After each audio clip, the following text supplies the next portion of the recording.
Alrighty, I need to pee, but we're charging through this. We're holding it in. Rest of the mug done timestamp. Probably gonna leave water on the table timestamp. Cheese knife. Alright, let's get started. I'm Devin from the Neighborhood Board Gamer, and this is Devin Talks Tabletop, the YouTube channel where the games are made up. What I say doesn't matter.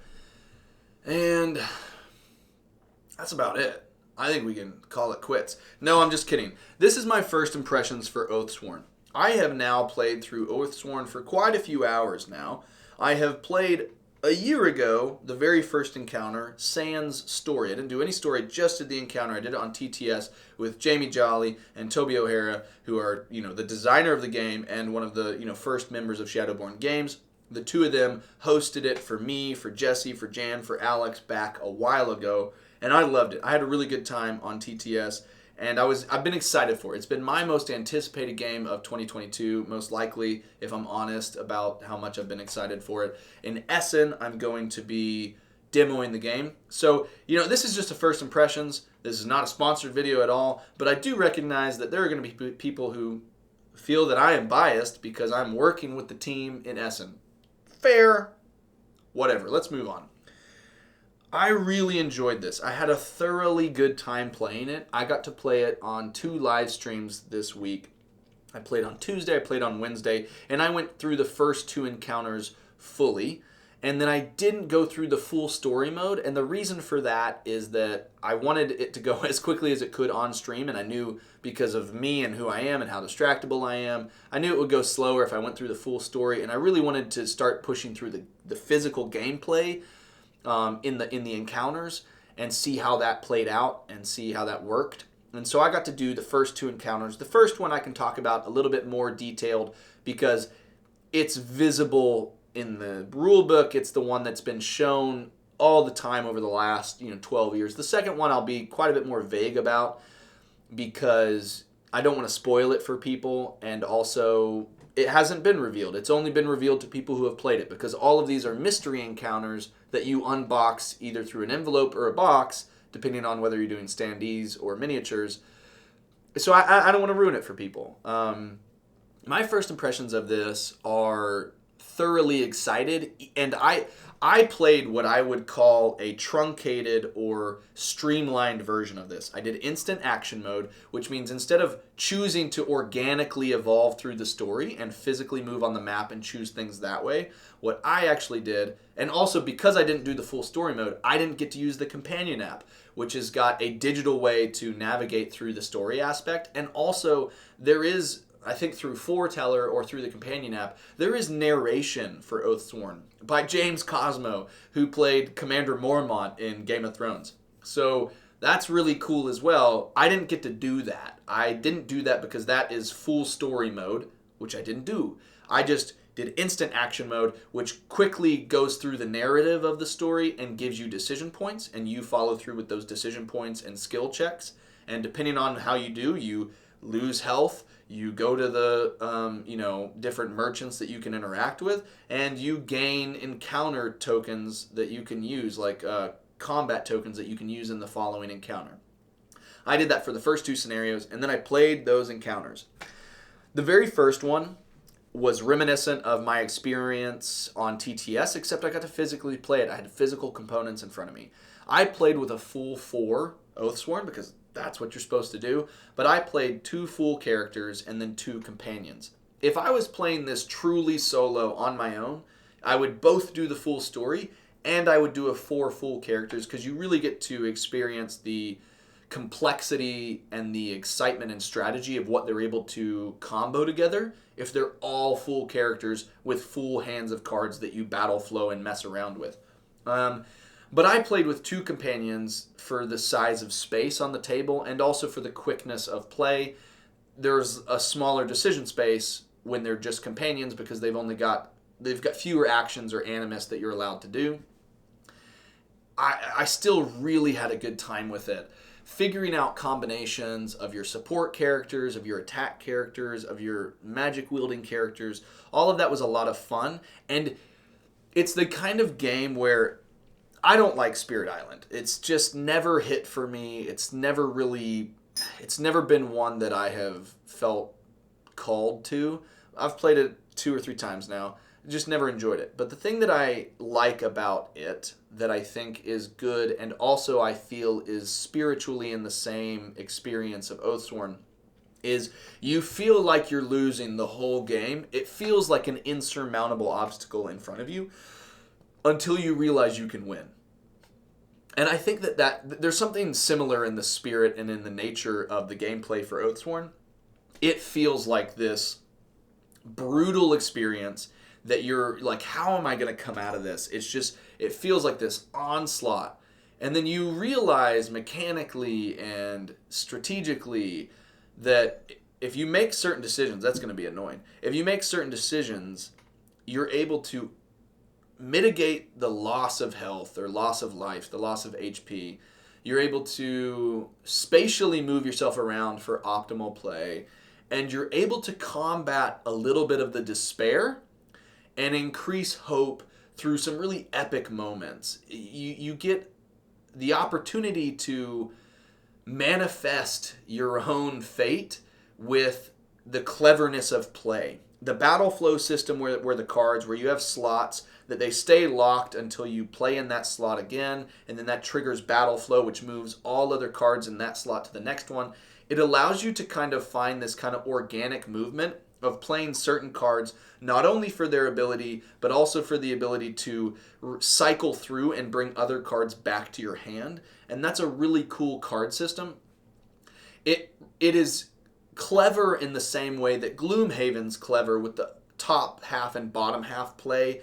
The card decision space is really meaty and really satisfying, and when you can find a good rhythm, it feels very rewarding, and I liked that. But also just the encounter was just downright fun. There's a combination of using might cards and might dice, and the cards give you that consistent knowledge. Each deck is 18 cards and 3 iterations of each side of what that dice can be. So you'll have 3 to 6 blanks. You'll have the medium results, and then you'll have that one critical result that's repeated 3 times in each deck. And when you hit that critical, it feels so good because it staggers. It it cascades. You have a cascading effect whenever you hit a critical, that you draw another card. And if it's another critical, you cascade again. And so that feels very satisfying. And you're also able to determine, both with the Oathsworn and with the encounter decks, once you get a certain way through the deck, you know what's come up, and so you know what's left in those decks. It gives you a little bit more certainty of result and of expectation for what might happen. You might know that you shouldn't pull cards and you should actually roll dice instead. Or you should do a combination of cards and dice to have the best effect. Or you know that you might need to refresh those decks to where you have better cards coming out again, because maybe you know that out of the 6 cards remaining, 4 of those are blanks, and that could kill you.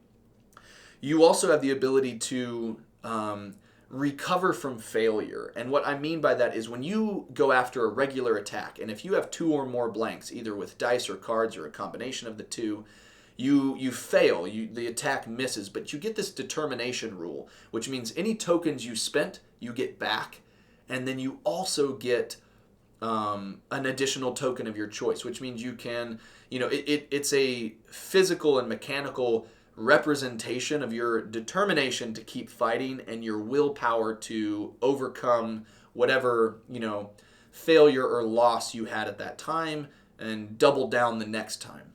So everything about how it plays is really satisfying.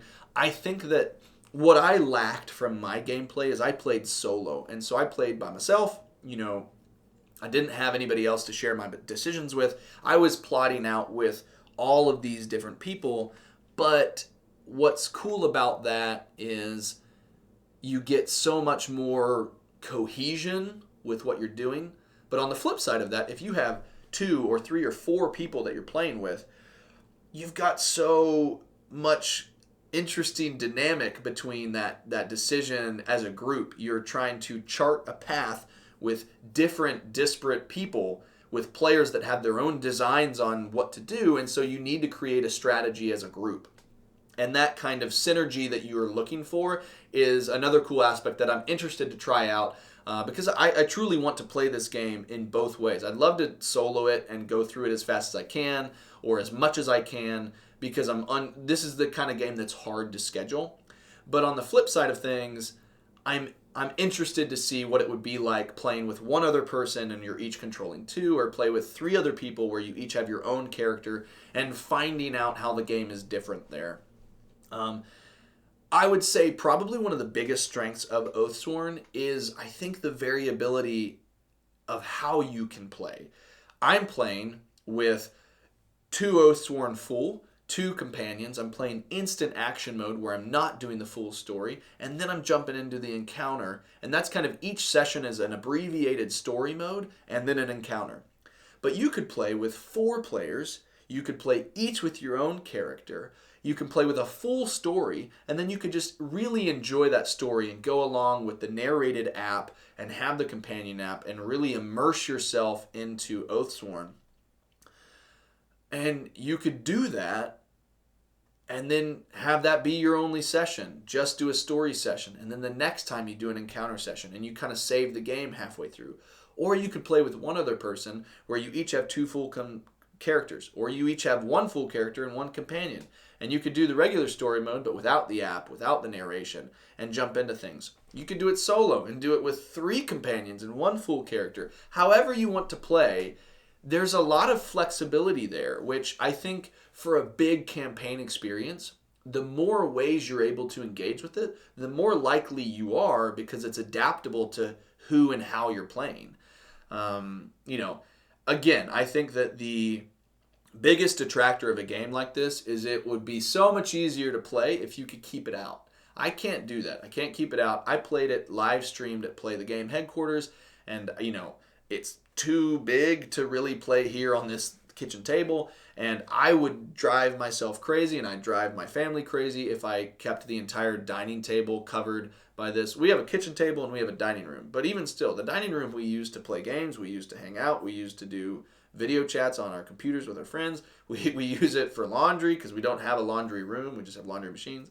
So it's used for so many different things that if I kept Oathsworn out on the table all the time, I'd go crazy. I'd go absolutely crazy. It would bother me. So if you have a dedicated game room, if you have a dedicated inset, or, what's it called? Yeah, I think just inset playing space that's lower than maybe your tabletoppers. If you have any kind of setup like that, it's going to make this more accessible because you can leave so much of it out and just jump back in and jump back in. And I think that would be a more accessible way to play. But the ways that you're able to play make it to where you can enjoy Oathsworn kind of however you want. And I really like that about it. But it's also, at its core, it's not that it's an accessible game. It's not that it's just a beautiful game. It's a well-designed game. It plays really smoothly. Of course, I had questions. When you're playing with protagonist characters and then enemy characters, and enemy characters can be small or big, there's a lot of different intersections of mechanics that create questions, and that can really only be resolved by continued play and familiarity with the rules.